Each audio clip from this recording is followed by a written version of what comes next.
Hello and good evening, dear ex-Muslims of the West. So, we are going to start deconstructing false narratives about ex-Muslims. The first question that we want to deconstruct is, oh my god, are you guys Islamophobic? First of all, please allow me to say that we absolutely reject and deny the claim of Islamophobia because we believe that Islamophobia is a man-made term invented by the Westerner academia made to silence critics of Islam. And remember, no religion is above criticism, neither is Islam. Ex-Muslims can never be Islamophobic because, let me tell you why.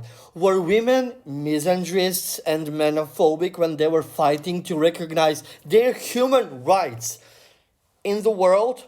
No. Were LGBT people straightophobic and cisophobic when they, were fighting for their human rights to be recognized? No.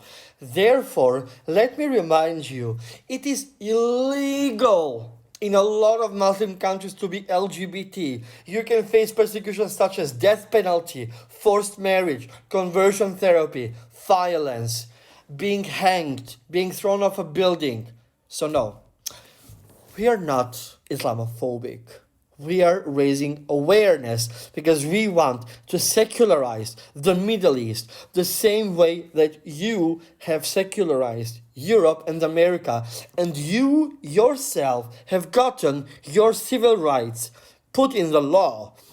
So maybe instead of asking yourself, are we Islamophobic, you should ask yourself, why are you a supporter of Islamofascism?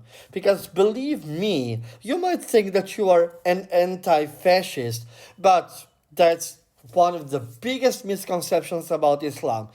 Radical Islam, fundamentalist Islam, is a fascist ideology. One example of why there is fascism, Betty Lashkar from Morocco went to prison for 30 months because she posted a picture on Twitter saying Allah is lesbian. That is fascism. For all the people out there who say, well, Trump is also equally a fascist, so why does that matter, blah, blah, blah. Let me tell you something. You are living in an illusion. Trump is not a fascist. And what is the proof about that? If you can go online and criticize Trump without risking going to jail or being executed, congratulations. You do not live in a fascist country. You live in a democratic country where you don't like or agree with the right-wing politicians of that country because they are conservative. That is not fascism. Fascism is when you cannot speak against your government as ex-Muslims cannot. So, what do we ex-Muslims do in the West? We use our Western safety and privilege to speak about injustices that are happening in the Middle East and even now in the West against us because of who we are. People who are apostates, people who fight for blasphemy to be recognized as a human right, because in a lot of countries, even now in the UK, they want to make blasphemy illegal because they think that we are too offensive for the Muslim population. No, we advocate for integration within the Western society for all. The West must remain a place where we can criticize, ridiculize, make fun of a religion. You can make fun of LGBT people. That's why we are also fighting against the extreme leftists. Where you can give your opinion, where you will not lose your life for stating what you think. Okay? So that is actually why we are doing this movement.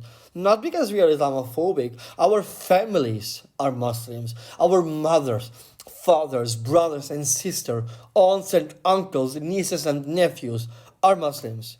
The fact that we have been ostracized by that family does not make us ex-Muslims. It makes us survivors. It makes us warriors. It makes us people who are stronger than the environments where they grew up in, people who decided to choose for themselves. They have decided to run away from an oppressive environment. And what we want to achieve in the West is for us not to lose the safe space and the safe heaven that we came here looking for.